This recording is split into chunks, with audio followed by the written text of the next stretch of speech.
et sans rien que le chant de sa voix. Tous ensemble.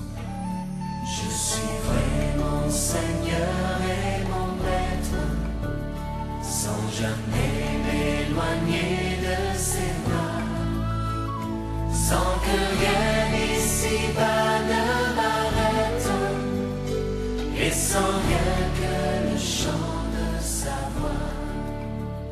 Je vivrai de bonheur et de grâce.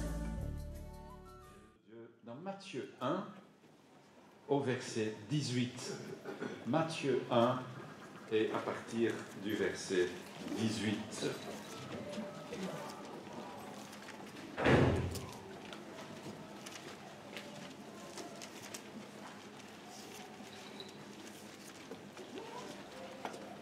Voilà. C'est facile à trouver, c'est juste avant Marc. C'est juste après l'Ancien Testament. Voici dans quelles circonstances Jésus-Christ vint au monde. Marie, sa mère, était liée par fiançailles à Joseph. Or, elle se trouva enceinte par l'action du Saint-Esprit, avant qu'ils n'aient vécu ensemble. Joseph, son futur mari, était un homme bon et droit. Il ne voulait pas la livrer au déshonneur. C'est pourquoi il se proposa de rompre ses fiançailles sans en ébruiter la raison. Il réfléchissait à ce projet quand un ange du Seigneur lui apparut en rêve et lui dit « Joseph, descendant de David, ne crains pas de prendre Marie pour femme, car l'enfant qu'elle porte vient de l'Esprit Saint. Elle donnera naissance à un fils, tu l'appelleras Jésus. C'est lui, en effet, qui sauvera son peuple de ses péchés. » Tout cela arriva pour que s'accomplisse cette parole du Seigneur transmise par le prophète. Voici, la jeune fille vierge sera enceinte, et elle enfantera un fils, que l'on appellera Emmanuel, ce qui veut dire Dieu est avec nous. À son réveil, Joseph fit ce que l'ange du Seigneur lui avait commandé.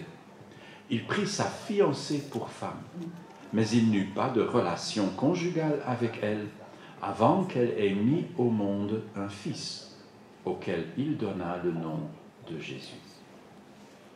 Jusque-là. Seigneur, que ta parole puisse parler à notre cœur, que par ton esprit, tu ouvres notre entendement pour que nous comprenions afin de pouvoir vivre cette parole. De même, Seigneur, pour nos enfants, te prions que tu bénisses leurs moniteurs, leurs monitrices dans l'enseignement de ta parole. Au nom de Jésus. Amen. Joseph, ce n'est pas l'homme le plus populaire de la Bible. Il disparaît derrière l'ombre de sa femme.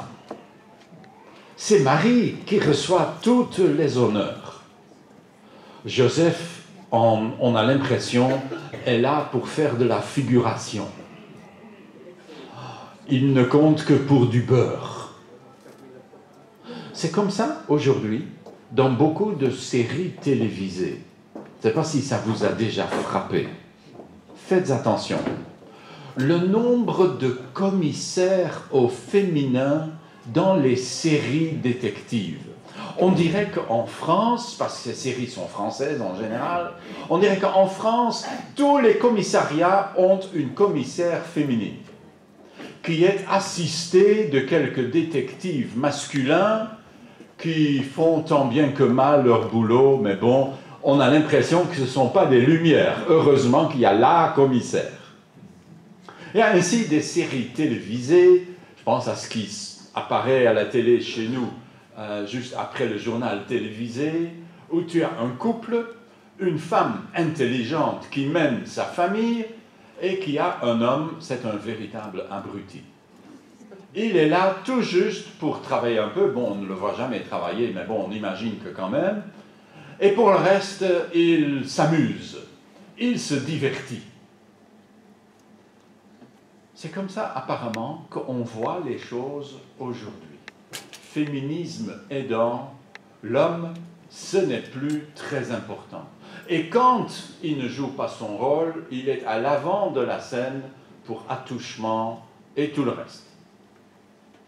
Alors quand nous ouvrons le Nouveau Testament, la première chose qui vient à nous, après la longue liste d'hommes qui est mentionnée en première partie dans la généalogie, nous avons l'image d'un homme, Joseph. Un homme qui est réellement un homme. Et j'aimerais que nous parcourions ensemble, dimanche passé, nous nous sommes arrêtés à Marie, regardons ensemble à ce que la Bible dit sur Joseph et ce que nous pouvons apprendre de cet homme. Tout d'abord, laissez-moi commencer avec une question. Dieu choisit qui? Je ne parle pas du choix en vue du salut. L'élection ne correspond que rarement au salut, elle touche en général au service. Dieu va envoyer son Fils. Ce Fils va naître pour commencer au tout début. Ce Fils aura donc besoin d'une famille d'accueil. Et une famille d'accueil, ça devient un peu révolutionnaire aujourd'hui de le dire ainsi, mais une famille d'accueil, c'est un homme et une femme. Dieu choisit qui? À prime abord, la question est bien sûr niveau école de dimanche. Joseph, le charpentier de Nazareth. Oui, Joseph est charpentier, ou menuisier, c'était bien sûr la même chose à l'époque. Il touchait du bois. Nous disons ça aussi parfois, touchons du bois. Mais lui touchait du bois professionnellement. Et Joseph, nous dit la Bible, était effectivement le charpentier. En Matthieu 13, nous lisons, en même temps que nous lisons de la famille qui va grandir. Si Joseph ne touche pas à sa femme, ce qui de nouveau est impossible à comprendre au XXIe siècle, après la naissance de Jésus, ce couple va devenir bien sûr un couple ordinaire et nous avons mention de ses 4 fils et d'au moins 2 de ses filles, parce que le mot sœur est au pluriel, donc c'est au moins 2, peut-être plus. Joseph aura donc une famille nombreuse par après. Mais là n'est pas la question. Un charpentier. Posons-nous donc l'autre question. Pourquoi Dieu choisit-il un charpentier? Pourquoi pas un rabbin? Ça n'aurait pas mieux aidé son fils à mettre le pied à l'étrier? Après tout, un charpentier n'est pas d'abord connu pour sa grande connaissance de la parole de Dieu. Ce n'est sans doute pas chez Joseph qu'on venait quand on avait une question sur la loi. Pour cela, il y avait les pharisiens, les scribes. N'y avait-il pas des hommes de loi dans la famille de David qu'il fallait se résoudre à trouver un charpentier, un manuel, un homme des plus ordinaires? Dieu n'aurait-il pas pu trouver quelqu'un de plus brillant, de plus remarquable, quelqu'un qui pouvait réellement assister son fils dans son ministère spirituel? Et puis, de Nazareth, plus tard, une trentaine d'années plus tard, quand Jésus va réunir une équipe de disciples, un des hommes qui va suivre Jésus sera Nathanaël. Et quand Philippe, le futur apôtre, va trouver son ami Nathanaël pour lui dire « Nous avons trouvé le Messie, il vient de Nazareth », Nathanaël, comme ça c'est sorti sans réfléchir. De Nazareth? Mais que peut-il venir de bon de Nazareth? Seigneur, mais pourquoi n'as-tu pas choisi quelqu'un de Jérusalem? Là, ça fait classe. Pourquoi de ce bled paumé de Galilée? La Galilée qui est appelée dans l'Écriture, prophète Ésaïe oblige, la Galilée des païens. Mais Seigneur, pourquoi Joseph? N'as-tu pas pu trouver mieux? As-tu réellement cherché? Vous voyez, le Fils de Dieu vient. Dieu lui trouve une famille quelconque. Une famille qui n'était pas sur le devant de la scène. Ce n'était pas le genre de famille qui passait au journal télévisé tous les soirs à la RTI.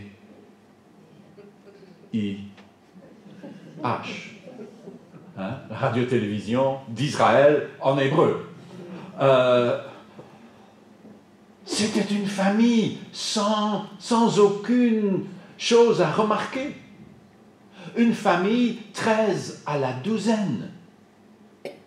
Est-ce que Dieu n'aurait pas pu faire mieux pour son fils que cet homme sans aucun attrait? Oui, mais je ne sais pas si vous vous rappelez de la prophétie messianique de Ésaïe 53. En Ésaïe 53, nous trouvons ce verset au début. Le Messie serait comme une racine sortant d'un sol aride. Il n'avait ni prestance ni beauté pour retenir notre attention, ni rien dans son aspect qui pût nous attirer. Apparemment, Dieu a prévu comme parent pour son fils sans attrait, et il trouve un couple sans attrait. Je trouve que c'est plutôt une bonne nouvelle. Jésus, plus tard, va renouveler cela quand il réunit une équipe de 12 disciples et il prend 12 hommes sans attrait. Ça donne plutôt espoir à quiconque voudrait suivre le Messie qui un jour régnera. Il ne cherche pas avant tout des gens brillants. Il cherche des gens sans attrait.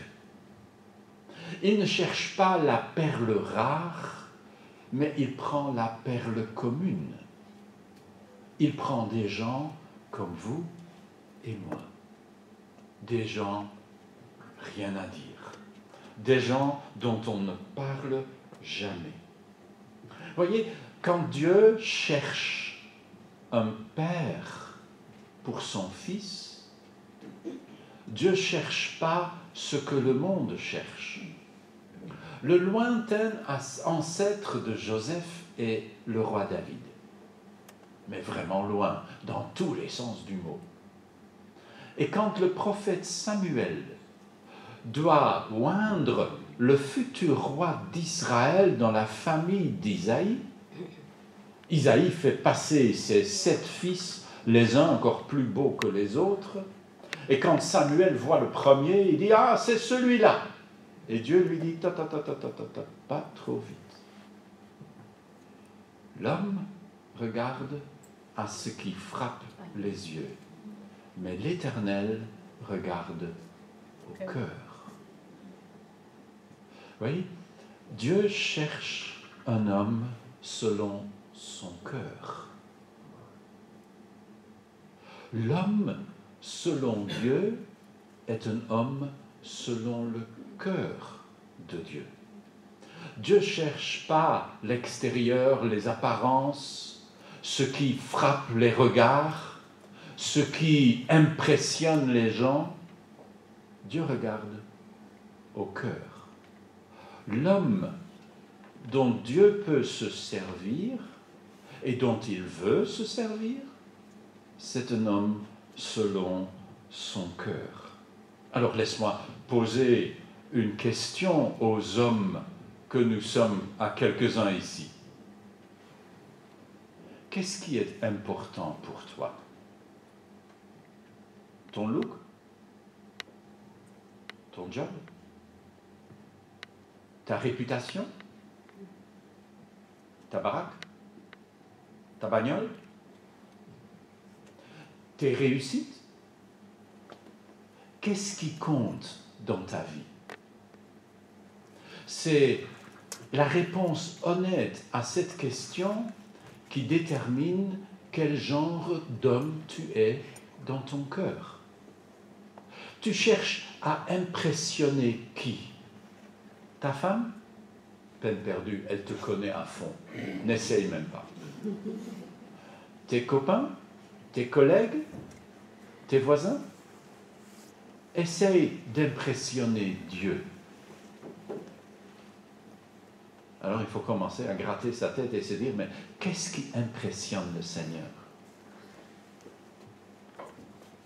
Quel genre d'homme dois-je être pour être un homme selon le cœur de Dieu? Voici ce que dit le livre des Proverbes. Par-dessus tout, veille soigneusement sur ton cœur, car il est à la source de tout ce qui fait ta vie. Et peut-être que les hommes aujourd'hui ne regardent pas assez à l'état de leur cœur. Et quand ils s'inquiètent pour leur cœur, ils vont trouver un cardiologue. Mais ils ne pensent jamais que peut-être il serait temps de trouver Dieu.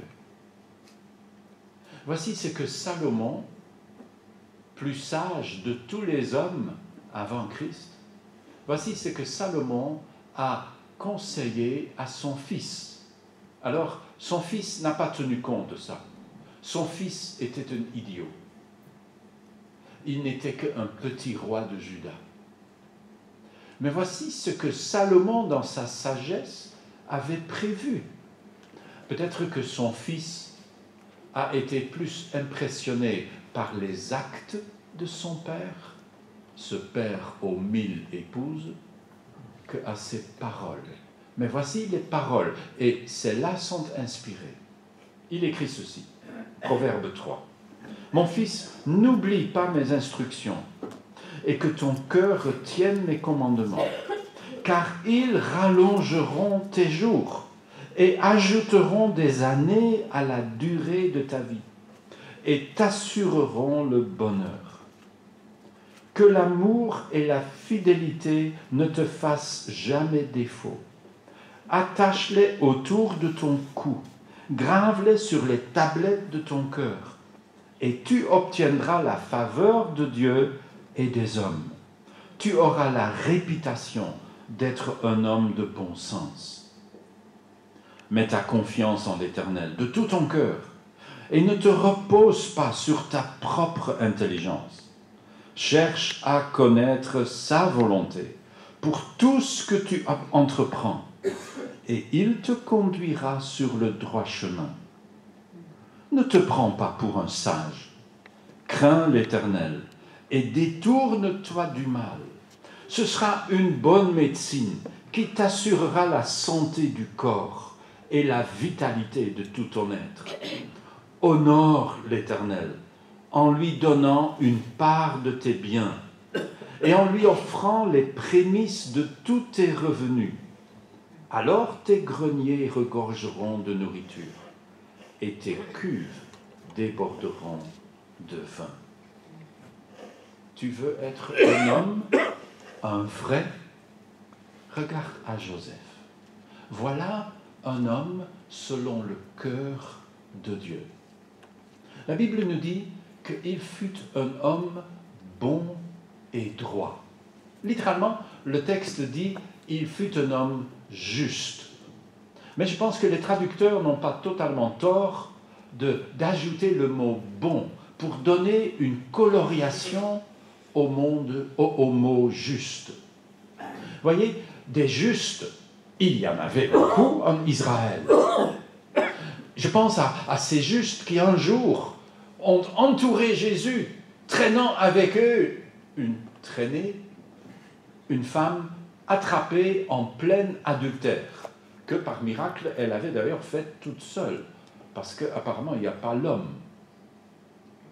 Et il demande à Jésus de condamner cette femme selon la loi, ça veut dire à être lapidée.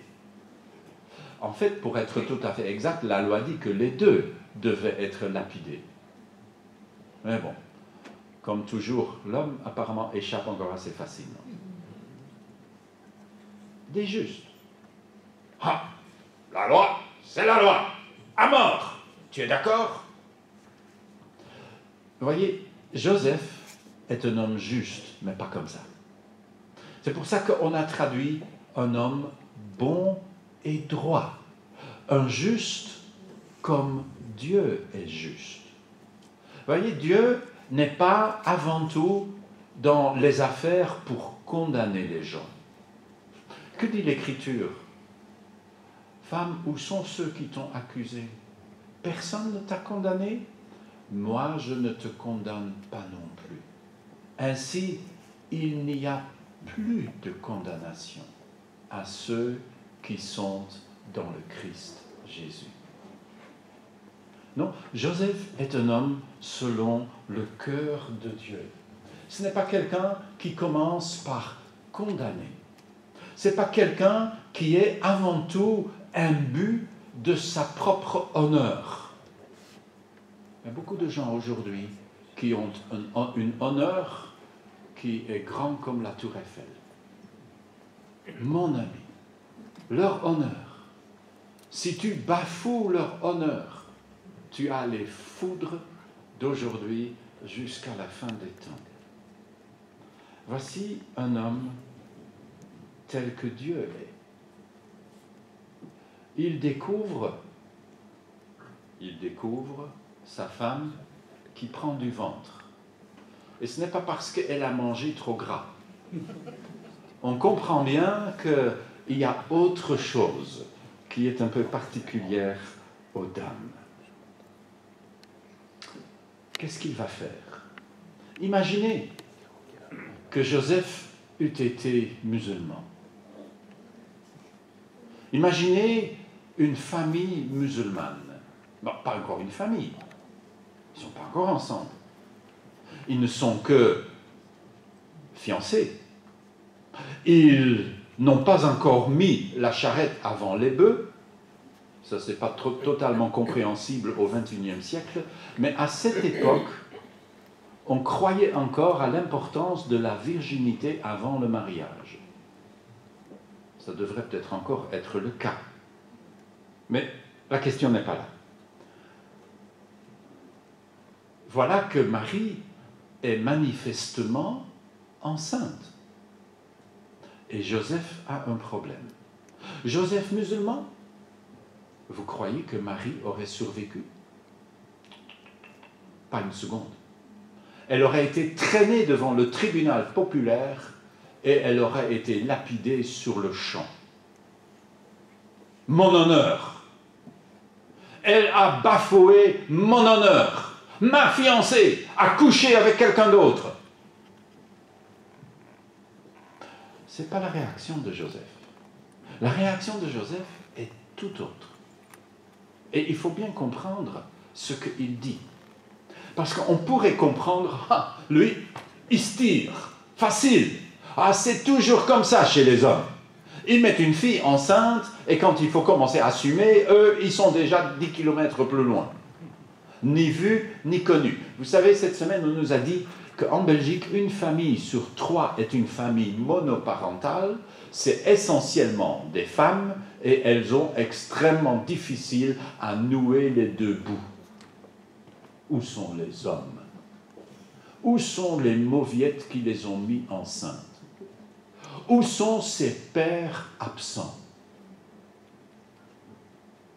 Ce n'est pas ça, Joseph. Ce n'est pas ça son but. Vous voyez, en Israël, à l'époque, être enceinte avant ton mariage était une flagrante transgression contre la loi de Dieu et contre la loi populaire. C'était regardé de travers comme c'est pas possible. Tu étais devenu l'objet de la risée de la populace. T'as vu celle-là? T'as vu celui-là? Il a mis sa femme enceinte. Joseph a un tout autre projet. Parce que Joseph veut protéger sa future ex-femme. Il veut partir. Pourquoi? Pas parce qu'il ne veut pas assumer, mais justement parce qu'il assume. Il dit, ainsi, tout le monde va dire, vous avez vu ce mauvais? Il l'a mis enceinte et maintenant il se tire. Pauvre Marie, pauvre petite. Elle était sans doute encore toute jeune. Hein? Un teenager, dirait-on aujourd'hui.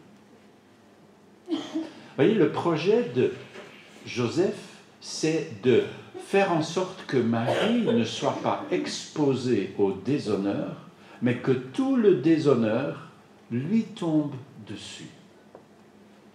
Vous voyez, c'est ça ce que veut dire l'Écriture quand elle dit « un homme bon et droit ». Loin de s'enfuir, il assume. Il assume dans sa culture, mais il assume. Il est prêt à souffrir pour elle. Il n'est pas en train de danser sur son honneur, mais il accepte que son honneur soit traîné dans la boue. N'est-il pas étrangement comme ce Dieu qui accepte que son fils soit giflé, qu'on lui crache dessus et qu'on finisse par le clouer sur une croix? Si Dieu tenait à son honneur, chers amis, nous, on n'aurait pas été ici. On n'aurait jamais fêté Noël. Il n'y aurait jamais eu d'église et l'enfer serait surpeuplé. Mais Dieu ne tient pas à cet honneur-là. Dieu veut sauver l'homme et Dieu est prêt à payer les frais. Parce que Dieu est bon et droit. Joseph est un homme selon le cœur de Dieu. Vous voyez, Joseph vit sous la loi d'Israël, la loi de Moïse, mais en fait, il manifeste qu'il vit sous la grâce. Voici ce que écrit l'apôtre Paul aux Corinthiens. Il parle de gens qui se traînent en tant que chrétiens, ils se traînent devant la justice humaine parce qu'ils se sentent volés. Alors Paul écrit ceci. Pourquoi ne souffrez-vous pas plutôt l'injustice? Pourquoi ne consentez-vous pas plutôt à vous laisser dépouiller? Vous vous rappelez combien ce verbe est essentiel dans la doctrine du Christ? Il est venu et il s'est laissé dépouiller. Paul dit, c'est l'attitude du chrétien. Il est d'accord qu'on le dépouille. Il ne va pas tenir à tout prix à ses propres droits. Joseph est comme ça.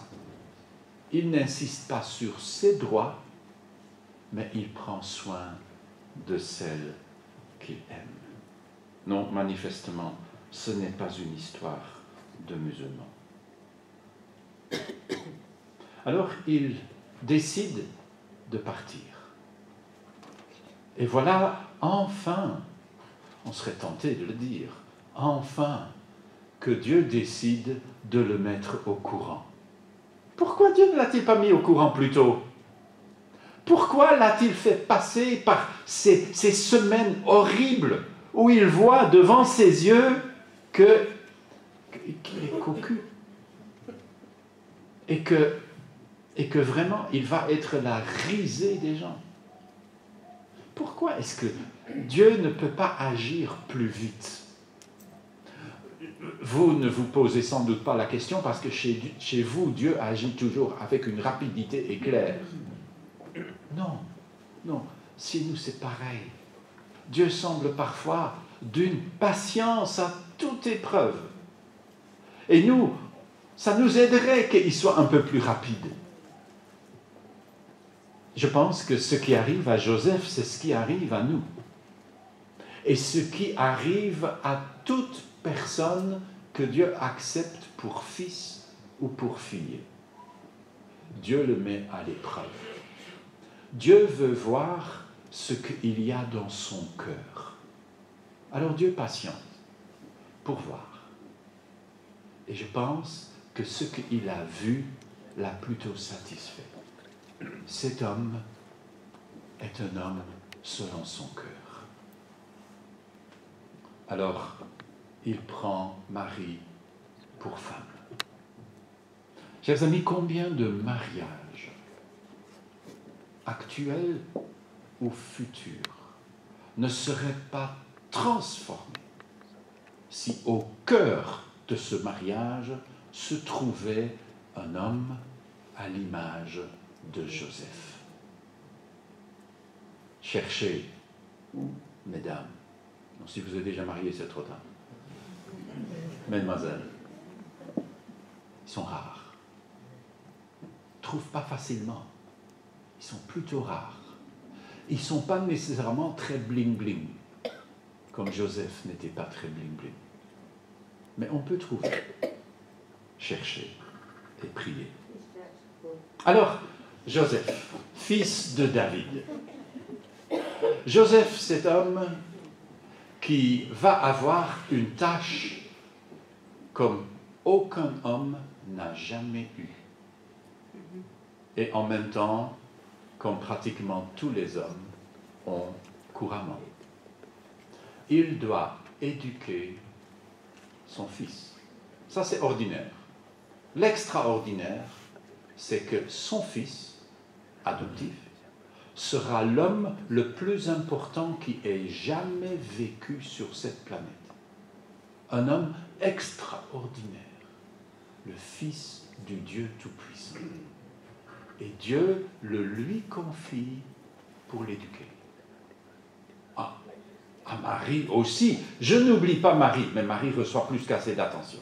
Aujourd'hui, je parle de Joseph. Dieu le lui confie pour qu'il soit le modèle de son fils.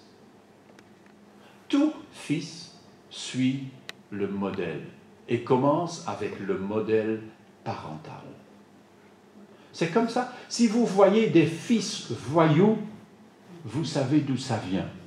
Dans bon nombre, probablement la majorité des cas, ça vient du père. Alors, on crie sur le fils et il a besoin qu'on crie sur lui, mais on devrait crier plus fort sur le père. Ça, c'est une chose. Joseph doit éduquer le fils de Dieu. Vous savez, c'est un job de leader. Les leaders, on leur confie les autres pour les conduire. Joseph est un leader. Lui, le fils de David. Quand tu regardes ce que dit le Nouveau Testament de Joseph, et j'ai regardé, j'ai pris tous les textes, je les ai mis l'un après l'autre, il y a une chose, surtout, qui frappe. La chose qui est répétée 3 fois. Quand la Bible se répète, faites attention, il y a toujours quelque chose d'important. À 3 reprises, la Bible rappelle que Joseph reçoit la visite d'un ange. Ce n'est pas ça ce qui est important. Si vous venez me dire « Ah, pasteur, moi aussi, j'ai régulièrement la visite d'un ange », là, je vais vous dire que vous divaguez. Et que vous devriez peut-être prendre quelques pilules pour vous calmer. Parce que ça, ce n'est pas vrai. Vous avez une imagination hyper fertile. Et il est grand temps de la défertiliser un peu. La visite d'ange est rare dans la Bible. Ici, c'est la venue du Fils de Dieu qui est en jeu. C'est une époque hors de l'ordinaire. Et c'est pour cela que nous voyons des choses hors de l'ordinaire. Joseph reçoit donc à 3 reprises une visite d'un ange, dans son rêve. Ici, nous l'avons lu, pendant qu'il prend la décision de quitter Marie. Un peu plus tard, environ 2 ans plus tard, quand un ange lui dit que son fils court danger de mort à cause de Hérode. Et il doit partir. Et puis encore, 1 ou 2 ans plus tard, il est en Égypte et un ange lui dit « Tu peux remonter. » Il est mort. Bonne nouvelle. Je ne veux pas regarder au fait que Dieu veille sur son Fils. Ça, c'est un autre chapitre. Notez ici que Dieu parle à Joseph. Il ne parle pas à Marie. Il ne parle pas à Joseph et Marie. Il parle à Joseph. Et notez bien que tout va dépendre de cet homme. De cet homme qui montre à quel point, lui, il dépendait de Dieu. Il avait appris à discerner la voix de Dieu. La voix de Dieu, pour nous, ne vient que très rarement, probablement jamais, par un ange. Mais la voix de Dieu vient par sa parole. Sommes-nous, comme Joseph, capables de discerner la voix de Dieu? Ce qui est remarquable, c'est qu'à 3 reprises, nous lisons la même chose. Je vais vous le relire ici au verset 24. À son réveil, Joseph fit ce que l'ange du Seigneur lui avait commandé. Je pense que nous sommes d'accord que c'est probablement au premier moment possible. Il ne s'est pas réveillé pendant la nuit, a été toqué à la porte où habitait Marie pour dire non. Il a laissé dormir, mais à la première occasion, dès son réveil, vous vous rappelez les 3 lettres les plus difficiles de l'alphabet? O, B, I. Obéit. Joseph obéit. Un vrai leader a appris à obéir. Quelqu'un qui n'a pas appris à obéir, ne votez jamais pour lui pour Premier ministre. Ce sera un nul. Il faut apprendre à obéir. Tu veux éduquer tes enfants? As-tu appris, toi, à obéir? Joseph est comme ça. Il a appris à faire. Il m'a dit donc. Et si Joseph avait dit, peut-être pas ici, mais à la 2e occasion, quand un ange lui dit, quitte parce qu'on en veut à la vie de ton fils. Si Joseph avait discuté le lendemain avec Marie, tu sais Marie, j'ai eu un rêve. Ah, tu rêves beaucoup, mon Joseph. J'ai eu dans mon rêve, on doit partir. T'as vu le bébé, l'âge qu'il a, et tu veux partir? Non, hein? On attend un tout petit peu. Oui, tu as peut-être raison, ma chérie. Peut-être que c'est quand même très fatigant de voyager. Et on n'a pas beaucoup de moyens. Bah, il n'y aurait jamais eu de salut. Le Fils de Dieu serait mort à Bethléem. L'obéissance d'un homme. Il fit, à 3 reprises, vous avez ça, il fit ce que Dieu lui a commandé, à l'instant.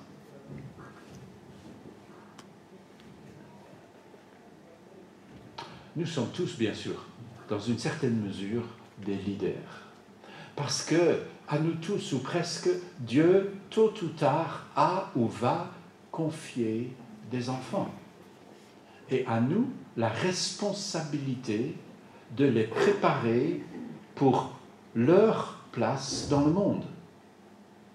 Nous serons des leaders. Et nos enfants nous regarderont, ou nous ont déjà regardés, pour voir si notre modèle était intéressant. Peut-être que certains ne veulent pas être leaders. Trop de responsabilités, ça fatigue trop. On a aujourd'hui tellement de héros en pantoufles devant leur télé, qui savent commenter par le moindre détail, le moindre match de foot, mais qui prennent systématiquement les mauvaises décisions dans la vie. Dieu cherche quelqu'un d'autre. Dieu cherche des hommes selon son cœur. Des gens qui sont prêts à apprendre afin de transmettre. À s'humilier sous la puissante main de Dieu pour que le jour venu, Dieu puisse les élever comme il le fait. Joseph prend sa fiancée pour femme. Je ne sais pas ce que la machine à papoter a dit à Nazareth. Mais je pense que les commentaires ont fusé. Et Joseph en a pris pour son grade. Et Joseph ne s'est jamais défendu. Il n'a pas écrit un manifeste pour les habitants de Nazareth. Voilà ce qui se passe. Joseph n'a jamais rien dit. Le secret de Dieu était bien gardé par ses lèvres. Il a fait ce qui est juste selon Dieu. Peu importe le prix, peu importe les conséquences. Il a agi comme il devait agir. Vous voyez, Joseph est un roc sur qui tu peux bâtir, sur qui tu peux t'appuyer. Et c'est ce qu'on a besoin dans notre monde, au sens large que dans ce petit monde de nos foyers. Un roc sur qui tu peux t'appuyer. Es-tu un tel roc dans ta famille? Vous voyez, notre monde vante les leaders égocentriques. Des gens qui n'en ont que pour leur soif de pouvoir et leur honneur et leur revenu. Vous avez entendu que la moitié des ministres dans le cabinet de M. Macron en France sont multimillionnaires? Que M. Hulot, qui veut appauvrir les gens par ses mesures écologiques dictatoriales, est multimillionnaire? Ces gens n'en ont que pour eux. Dieu cherche des gens qui n'ont pas nécessairement grand-chose, mais qui sont prêts à le prendre au mot. Des gens qui sont prêts à se lancer pour lui. Es-tu un homme selon Dieu ou un homme selon le monde? L'homme selon Dieu cherche d'abord le royaume de Dieu et sa justice. Et ne se préoccupe pas trop, tôt ou tard, Dieu lui donnera le reste. Soyons des hommes selon Dieu. Prions. Seigneur notre Dieu, que nous puissions prendre le modèle de cet homme qui est là au tout début du Nouveau Testament. L'Évangile commence avec son modèle. Seigneur, et nous te remercions qu'il a été comme ça. Seigneur, nous te demandons que nous puissions, en étant disciples de Jésus, devenir des hommes à l'instar de Joseph. Seigneur, pour que, par nous, tu puisses agir dans ce monde.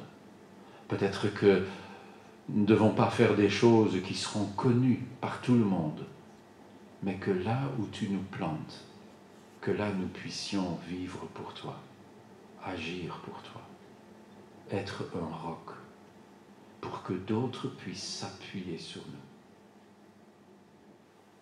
Au nom de Jésus. Amen. Chantons ensemble ce chant.